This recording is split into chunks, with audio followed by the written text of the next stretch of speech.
കൊച്ചി വാർത്താ ചാനലിലേക്ക് സ്വാഗതം.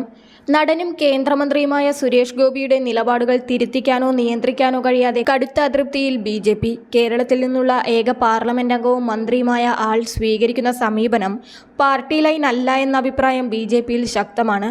ഏറ്റവും ഒടുവിൽ സിനിമാ രംഗത്തെ വിവാദവുമായി ബന്ധപ്പെട്ട് സുരേഷ് ഗോപിയിൽ നിന്നുണ്ടായ പ്രതികരണവും മാധ്യമപ്രവർത്തകരോട് മോശമായി പെരുമാറിയതും ഒഴിവാക്കാമായിരുന്നതാണെന്ന അഭിപ്രായം പാർട്ടിയിൽ ശക്തമാണ്.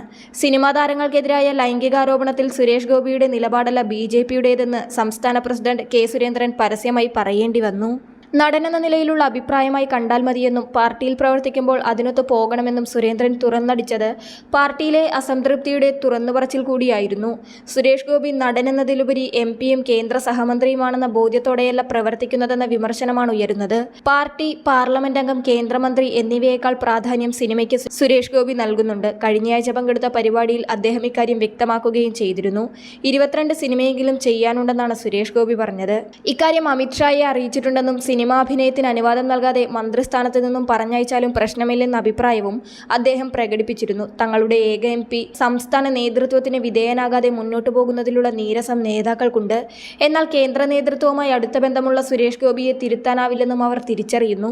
കൂടാതെ മുകേഷിനെ പരസ്യമായി പിന്തുണച്ചതും അമർഷത്തിന്റെ ശക്തി കൂട്ടി. ഹേമ കമ്മിറ്റി റിപ്പോർട്ടിൽ സുരേഷ് ഗോപിയുടെ പേരുണ്ടോ എന്ന സംശയമെന്ന ആരോപണവുമായി അനിൽ അക്കരെയും രംഗത്തെത്തി. ഒരു ചാനൽ ചർച്ചയ്ക്കിടെയായിരുന്നു പരാമർശം.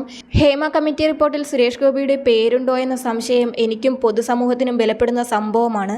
അല്ലെങ്കിൽ മാധ്യമപ്രവർത്തകരെ കയ്യേറ്റം ചെയ്യാൻ സുരേഷ് ഗോപി ശ്രമിക്കേണ്ട കാര്യമെന്താണ്? അദ്ദേഹത്തിന് വലിയ കുറ്റബോധമുണ്ടെന്നാണ് എനിക്ക് തോന്നുന്നതെന്നും അനിൽ അക്കരെ പറഞ്ഞു.